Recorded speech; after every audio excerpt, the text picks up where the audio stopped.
హనుమంతుడు రాముడి దగ్గరుంటే యముడు వచ్చి తనను తీసుకెళ్లలేడని రాముడికి తెలుసు. అందుకే రాముడు ఒక ప్రణాళిక వేశాడు. శ్రీరాముడు సీత ఇచ్చిన ఉంగరాన్ని నేల మీద ఉన్న ఒక చిన్న రంధ్రంలో జారవిడిచాడు. అప్పుడు హనుమంతుడిని పిలిచి తన ఉంగరం ఆ రంధ్రంలో జారిపోయిందని వెళ్లి తీసుకురమ్మని కోరాడు. అప్పుడు హనుమంతుడు సూక్ష్మ రూపాన్ని ధరించి ఆ చీలిక గుండా పాతాళ లోకానికి వెళ్లాడు. అప్పుడు అక్కడున్న నాగరాజును చూసి హనుమంతుడు నమస్కరించి, నా రాముడి ఉంగరం ఈ లోకంలో పడింది, మీరేమైనా చూశారా అని అడుగుతాడు. అప్పుడు నాగరాజు, ఓహో రాముడి ఉంగరమా, అది ఎక్కడుందో నాకు తెలుసు అని హనుమంతుడిని ఒక గుహలోకి తీసుకువచ్చి, నీకు కావలసిన ఉంగరం ఈ గుహలోనే ఉంది అని చెప్పి వెళ్లిపోతాడు. అక్కడ హనుమంతుడికి వేల కొద్ది ఉంగరాలు కనిపించాయి. నా రాముడి ఉంగరం ఎలా ఉంటుందో నాకు తెలియదా అని అనుకుని హనుమంతుడు ఆ వేల కొద్ది ఉంగరాల్లో తన రాముడి ఉంగరం ఏదా అని వెతకడం మొదలు పెడతాడు. హనుమంతుడు అయోధ్యలో లేడు అని తెలుసుకున్న యముడు ఒక సాధువు రూపంలో రాముడి దగ్గరికి వచ్చి,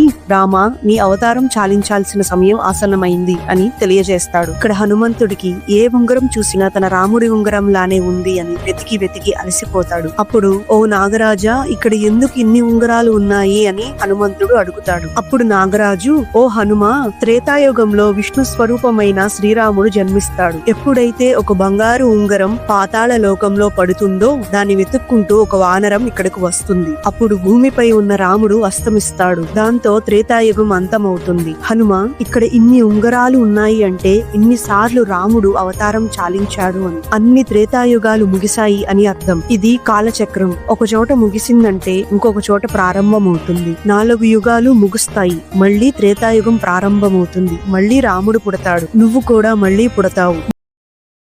Download ShareChat.